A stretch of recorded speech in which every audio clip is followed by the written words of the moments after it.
உங்களை எல்லாம் சந்திப்பதில் நான் மகிழ்ச்சி அடைகிறேன். இன்று அதாவது மன்றத்தில் இன்னைக்கு மிக காரச்சாரமான விவாதங்கள் போனது. இதில் மோடி 10 ஆண்டுகளில் அவர் பார்லிமெண்ட்டுக்கே வராமல் 10 ஆண்டு ஆட்சி செஞ்சிட்டார். இப்போது அவர் பார்லிமெண்ட்டுக்கு வந்தே ஆக வேண்டும் என்ற ஒரு கட்டாயத்தில் இருக்கின்றார். ஏனென்றால் இது இப்போ இருக்கிறது ஒரு மைனாரிட்டி பாஜக அரசு. அதனால் இவர் கண்டிப்பாக முதல் மாதிரியெல்லாம் ஒரு தாந்தோன்றித்தனமாகலாம் பண்ண முடியாதுன்றதுனால ஜனநாயக பாதையில் திரும்பி அவர் உள்ளே இன்றைக்கி பார்லிமெண்ட்டுக்குள்ளே அமைதியாக உட்கார்ந்து வந்தார். நெறிமுறைகள்லாம் கடைபிடித்து அமர்ந்து கொண்டிருந்தார். இந்த நேரத்தில் ராகுல் காந்தி பேசும் பொழுது அனல் பறக்குது. அதாவது 10 ஆண்டு காலமாக ஊடகங்களை முடக்கி வச்சு ஜனநாயகத்தை குழி தோண்டி புதைக்க முயற்சி செஞ்சு எல்லா வகையிலும் நான் வச்சது தான் சட்டம், என்னை கேள்வி கேட்க யாருமே இல்லை, அவர் என்னமோ ஒரு மீண்டும் மன்னராட்சி கொண்டு வந்து விட்டது போலவும் அவரே மன்னராகவும் தன்னை பாவித்து கொண்டு 10 ஆண்டுகளில் தன்னை கேள்வி கேட்க யாரும் இல்லை, கேட்கவும் கூடாது, கேட்டால் அவர்களுக்கு சிறை, ஏனென்றால் சிறை, எதற்கு என்றால் அடி ஓதை, இந்த மாதிரியான ஒரு பாசிச கொள்கையில் ஊறிப்போன மோடி அமித்ஷா இவர்களுக்கு இன்றைக்கி இந்த ஜனநாயகத்தை இவங்களால் சந்திக்கவே முடியல, ஃபேஸ் பண்ணவே முடியல. ரொம்ப நாட்கள் ராகுல் காந்தி இல்லை 140 கோடி மக்களுடைய மனதில் இருந்த கேள்விகளுக்கெல்லாம் பதிலும் கிடையாது, கேள்வி யாரும் கேட்க விடுவதும் கிடையாது, அப்படியே கேட்டாலும் அது நம்ம ஊடகங்கள் அதை காட்டுவதும் கிடையாது.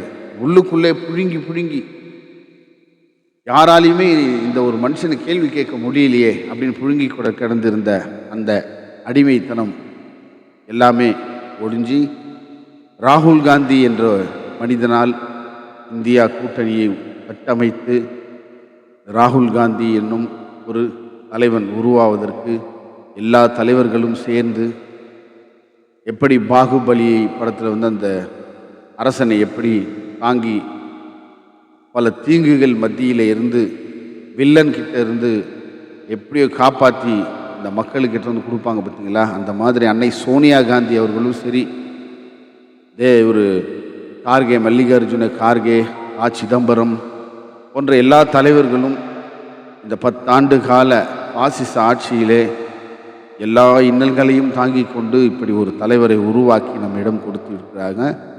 அதனுடைய பிரதிபலனை நம்ம பார்க்குறோம். ஒன்றும் இல்லை, அவர் பார்லிமெண்ட்டில் சிவன் படத்தை காட்டுறாரு, ஜீசஸ் படத்தை எடுத்து காட்டுறாரு. இவங்க எல்லாருமே மக்களை பிரிப்பதற்காகவோ அவங்கள வெறுப்பை விதைப்பதற்காகவோ இவர்களெல்லாம் வெட்டிங்கின் சாகணும், அவங்களாம் பிரிவினையை போற்றணும்லாம் எந்த மதமும் எந்த இதுவும் சொல்லலை. மோடி மற்றும் பாஜகவினர் அந்த இந்துக்கள்னால் அவங்கள தீவிரவாதிகளாக மாற்றணும் அப்படின்னு முயற்சிக்கிறாங்க. இந்துக்கள் அப்படின்னு சொல்லி அவங்களெல்லாம் ரொம்ப பயங்கரமான ஆட்கள் மாதிரி, அதாவது அடி உத வெட்டு குத்து மாற்று மதத்தினரை அடிக்கணும், உதைக்கணும், அவங்களை இந்த நாட்டை விட்டு விரட்டணும், இந்த மாதிரியான விஷ விதைகளை 10 ஆண்டு காலமாக மக்கள் மத்தியிலே விதைச்சு கொண்டு இருந்தார். அதுக்கெல்லாம் செருப்படி கொடுத்து விட்டார்கள் மக்கள். ஏனென்றால் அவர் என்ன சொல்கிறாரு, ராம ஜென்ம பூமியிலே பாஜகவால் வெற்றி பெற முடியலை, அதற்கு இந்து மக்கள் சரியான பதிலடி கொடுத்தாங்க. நாங்கள்லாம் அன்பை நேசிக்கிறவங்க, நாங்கள்லாம் இந்துக்கள், முஸ்லீம்கள், இஸ்லாமியர்கள்லாம் ஒற்றுமையாக வாழ்கிறோம், இந்தியர்கள் என்ற அந்த உணர்வு ஓங்கி ஒலித்ததின் காரணமாக தான் சமமாக இன்றைக்கி நாங்கள் ஆளும் அந்த அதிகாரம் கைக்கு வரவில்லை என்றாலும் எதிர்க்கட்சி தலைவராக அமர்வதில் நான் மிகவும் சந்தோஷப்படுகின்றேன். உங்களை கேள்வி கேட்க வேண்டும், 1000 கேள்விகள் இருக்கிறது, அதுக்கு இதுதான் சரியான இடம் அப்படின்னு மோடியும் அமித்ஷாவையும் உட்கார வச்சு செஞ்சுருக்கிறார். உடனே பாஜகவினர்லாம் ஒரே கோஷம் போட்டு இந்துக்களை எல்லாம் தீவிரவாதிகளை போல சித்தரிக்கிறார் ராகுல் காந்தி அப்படின்ற மாதிரி ஒரு கோஷத்தை எடுத்து வச்சாங்க. அதுக்கும் அவர் சரியான பதிலடி கொடுத்துருக்கிறாரு. நான் மோடின்னு சொன்னால் மோடி வந்து மொத்த இந்துக்களுக்கான பிரதிநிதி கிடையாது அப்படின்னு சொல்லி அசிங்கப்படுத்திட்டார். மோடியோ அமித்ஷாவோ இவங்கெல்லாம் யாரும் வந்து இந்துக்களுக்கான பிரதிநிதி கிடையாது, நாங்கள்லாம் இந்தியர்கள், இந்துக்கள் முஸ்லீம்கள் எல்லாம் வேற்றுமையின்றி ஒற்றுமையாக வாழ்ந்துன்னு இருக்கிறோம், நீங்களாம் கிடையாது, அந்த ரிசல்ட்டு தான் உங்களுக்கு இது மாதிரி கொடுத்துருக்குறாங்க அப்படின்லாம் பேசி அதை அவர் வந்து மொக்க கட்டிட்டார். அடுத்தது பார்த்தீங்கன்னா அடுத்த பிரச்சனை பேசுகிறாரு. அதாவது அக்னிபாத்னு ஒரு திட்டம் கொண்டு வந்தாங்கல்ல டெம்பரரியாக, அதாவது அம்பானிக்கும் அதானிக்கும் செக்யூரிட்டியாக போகிறதுக்கு இந்திய அரசாங்க வரி பணத்தில் அவங்களுக்கு 6 மாதம் ட்ரைனிங் கொடுத்து கொஞ்சம் பணத்தையும் கொடுத்து அம்பானிக்கும் அதானிக்கும் 4 வருஷம் சர்வீஸ் முடிச்சதுக்கப்புறம் அம்பானி அதானி டேக் ஓவர் பண்ணிக்குவாங்க, அவங்க கம்பெனிக்கு முன்னால் ட்ரெயின்டு ஆர்ம் ஃபோர்ஸ் நிற்க வைக்கணுன்றதுக்காக இப்படி ஒரு திட்டம் கொண்டு வந்து அது உள்நோக்கம் இதுதான். அது வந்து 4 வருடம், அதில் 6 மாதம் தான் ட்ரைனிங். அதுதான் கேட்குறாரு அவர். அக்னிபாத் வந்து யூஸ் அண்ட் த்ரோனா என்ன, கட்சி மாதிரி, அதாவது மூக்கு சிந்திட்டு அந்த நேரத்துக்கு யூஸ் பண்ணிட்டு டிஷ்யூ பேப்பர் தூக்கி போடுவோமே, அந்த மாதிரி நீ வீரர்களை என் இளைஞர்களை பாழ்படுத்துறியா? என் இளைஞர்களை வந்து 4 வருஷத்துக்கு மட்டும் அக்ரிமெண்ட் போட்டு எடுத்துக்கிட்டு அதில் 6 மாதம் ட்ரைனிங் கொடுத்து நீ சீனாவை 5 வருஷம் ட்ரைனிங் எடுத்த சீனா வீரர்கிட்ட போய் சண்டைக்கு அனுப்புவியா? அவங்க வாழ்க்கையெல்லாம் பாழாக்குவியா? இந்த மாதிரி கேள்விகள் 10 ஆண்டுகளில் கேட்க முடியாத ஒரு கேள்வி கேட்டாலே உடனே வழக்கு. அது எப்படி வழக்கு போடலாம்? எதிர்த்து பேசிட்டாலே வழக்கு. நீ எம்பியே கிடையாது, இத்தனை பேர்னாலும் அராஜக போக்கு பண்ணியிருந்தாங்கல்ல. இன்றைக்கி வந்து அவயங்கள் 9 துவாரங்களையும் மூடிக்கொண்டு அமைதியாக ராகுலுடைய கர்ஜனையை கேட்டுக்கொண்டிருந்தார்கள் என்று தான் சொல்ல வேண்டும். சொல்லி இந்த அக்னிவீர் திட்டத்தையே அதனுடைய மறைமுகமாக அவர் வச்சிருந்த சதி திட்டங்களை எல்லாம் தூளாக்கி இருக்கிறார் என்று ராகுல் காந்தி. அடுத்தது மணிப்பூர். ஒரு ரெஸ்லிங் வீரர் கூட அந்த பதக்கத்தை ஜெயிச்சுட்டு, நம்ம சினிமாலெலாம் பார்ப்போம் பார்த்தீங்களா, எப்பவுமே வந்து ஜெயிச்சுட்டு அந்த மேடையில் போயிட்டு நம்மளுடைய குரலாக, நம்ம சமுதாயத்தினுடைய குரலாக அங்கே வெளிவராத சில விஷயங்கள் நம்ம பேசணும்னா ஜெயிச்சுட்டு பேசணும் அப்படின்னு சொல்லி கூட நிறைய சினிமாக்களில் பார்ப்போம். அந்த மாதிரி மணிப்பூரை சேர்ந்தவர் ஒருவர் இந்திய அளவில் வெற்றி பெற்றுவிட்டு அவர் வந்து மக்களுக்கு அழுதுகினே தன்னுடைய கோரிக்கையை அவர் வைக்கிறாரு. மணிப்பூருக்கு வாங்க, மணிப்பூரில் பயங்கர கலவரமாக இருக்குது, என் சகோதர சகோதரிங்கள்லாம் எந்த நேரமும் உயிர் பயத்தோடு உயிர் கையில் பிடிச்சின்னு வாழ்ந்துக்கிட்டு இருக்காங்க, ஏதாவது பண்ணுங்க, நிறுத்துங்க, இந்த கொலைகளை எல்லாம் நிறுத்துங்க, இந்த கலவரத்தை நிறுத்துங்க, யாராவது முன்வாங்க அப்படின்னு அவர் பேசினார். அந்த வீடியோ வந்து வைரலாகி உலகம் ஃபுல்லாக பேசப்பட்டது. அப்போ கூட வந்து உங்கள் பார்லிமெண்ட்டில் மணிப்பூரை பற்றி பேச விடலை. பேசும்போதெல்லாம் மைக் கண்ட்ரோல் யார்கிட்ட இருக்குதுன்னு நீ கேட்குறாரு ராகுல் காந்தி. மைக் கண்ட்ரோல் யார்கிட்ட இருக்குது? சபாநாயகர் நீங்கள் வச்சுன்னுக்கிறீங்களா? ஏன்னா மணிப்பூர் பற்றி பேசும்போதெல்லாம் மைக் ஆஃப் பண்ணிடுறீங்க, ஏன் இந்த மாதிரி பண்ணுறீங்கன்னு கேட்குறாரு.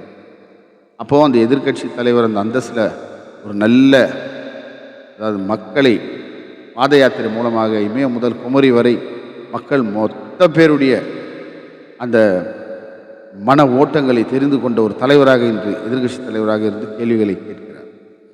இன்றைக்கி வந்து எல்லாம் இவங்கெல்லாம் வந்து பாஜகக்காரங்க வந்து ராகுல் காந்தியை பப்புன்னு சொல்லி கிண்டல் பண்ணிட்டு இருந்தாங்கல்ல. அப்போ 10 ஆண்டுகள் பிரதமராக இருந்திருக்காரு, 4 முறை வந்து குஜராத்தில் சிஎம்மாக இருந்திருக்கிறாரு. அப்போ இவர் வந்து பழம் தின்னு கொட்டை போட்ட ஒரு அரசியல்வாதின்னு தான் எல்லாருமே நினச்சிட்டு இருந்தாங்க. ஆனால் இன்றைக்கி இந்த ஜனநாயகத்தை அவரால் சந்திக்க முடியல. ராகுல் காந்தி கேட்கக்கூடிய ஒவ்வொரு கேள்விக்கும் அவரால் எதுவுமே சொல்ல முடியல, பதிலே பேச முடியல. இப்போ பார்க்கும்போது மோடி தான் பப்பு, அரசியலில் மோடி தான் பப்பு அப்படின்னு இன்றைக்கி எல்லாருமே, பொதுமக்கள் எல்லாருமே தெரிஞ்சுக்கணும். 140 கோடி மக்களும் இன்றைக்கி பார்த்துன்னு இருக்காங்க. ஆனால் ஒருமே பதிலே சொல்ல தெரியல இந்த ஆளுக்கு அப்படின்ற மாதிரிலாம் ஒரு வியப்பாக பார்க்குறாங்க மோடியை. ஒன்றுமே 10 வருஷம் பிரைம் மினிஸ்டர் என்ன தான், அப்போ பார்லிமெண்ட்டுக்கு இதுக்கு தான் நீங்கள் வரலையா? உங்களுக்கு ஜனநாயக முறைப்படி உங்களுக்கு கேள்வி கேட்டால் அதுக்கு பதில் சொல்கிறதுக்கு உங்களுக்கு திராணி இல்லையா? தமிழ்நாட்டுக்கு வாங்க, எங்கள் டாக்டர் கலைஞருடைய வரலாறுலாம் எடுத்து பாருங்கள், எல்லாரையும் பேச விடுவார், எல்லாரையும் கேள்வி கேட்க விடுவார். அந்தந்த கேள்விக்கு அவங்கவுங்க ஸ்டைல்லையே அந்த ஸ்பாட்டில் பதில் கொடுப்பாரு. அரசியல் திறன், இதுதான் அரசியல் திறன். அந்த அரசியல் திறன் நீங்கள் பப்பு கூட அதுக்கும் கீழே இருக்கீங்க அப்படின்ற மாதிரி ஒரு மக்களுக்கு ஒரு பார்வை வந்தது. ராகுல் காந்தி வந்து கிட்டத்தட்ட ஒரு 40-50 வருஷம் பார்லிமெண்ட்டில் பேசிகிட்டு இருந்தால் எப்படி இருக்கும்? அதாவது பழம் தின்னு கொட்டை போட்ட அரசியல்வாதிகளே மிரளக்கூடிய அளவிற்கு ராகுல் காந்தியுடைய பேச்சு இன்னைக்கு அனல் பறந்தது. அந்த மாதிரி இருந்தது. ஒரு கேள்விக்கும் ஒரு கேள்வியும் அந்த மாதிரி திணறி அடிக்கக்கூடிய கேள்விகளாக இன்னைக்கு கேட்டார் ராகுல் காந்தி. இது வந்து நம்ம 140 கோடி மக்களுடைய மனசில் இருந்தது தான். அவர் ரொம்ப ஈக்குவலாக வந்திருக்கிறோம், நீ ஒன்றும் பண்ண முடியாது, பண்ணிப்பார், மக்கள் செல்வாக்கு என்கிட்ட இருக்கு என்ற அந்த ஒரு மக்கள் பிரதிநிதியாக அங்கே நின்று சூப்பராக கெத்தாக கேட்டார் எல்லா கேள்வியும். இவர்களால் பாஜகவால் சமாளிக்க முடியல ராகுல் காந்தி. அதுதான் நிதர்சனமான ஒரு உண்மை என்று. அப்புறம் மணிப்பூர் கலவரத்தில் காரணம் முழுக்க பாஜக தான். உங்களுடைய தவறான கொள்கை, தவறான சிந்தனை, மக்கள் மீது உங்களுக்கு அன்பே இல்லாதனால தான் மணிப்பூரில் அவ்வளோ பெரிய கலவரம் நடந்தது. ஏன் மோடியோ அமித்ஷாவோ 2 பேருமே நீங்கள் எதற்காக மணிப்பூருக்கு போகல? அந்த அளவுக்கு ஒரு கலவரம் நடக்குதே, நடந்து இருக்கு, இன்னும் கூட நடந்துட்டு இருக்கு. நீங்கள் 2 பேரும் இன்னும் எதுக்கு நீ உள்துறை அமைச்சராக இருக்கிற அமித்ஷா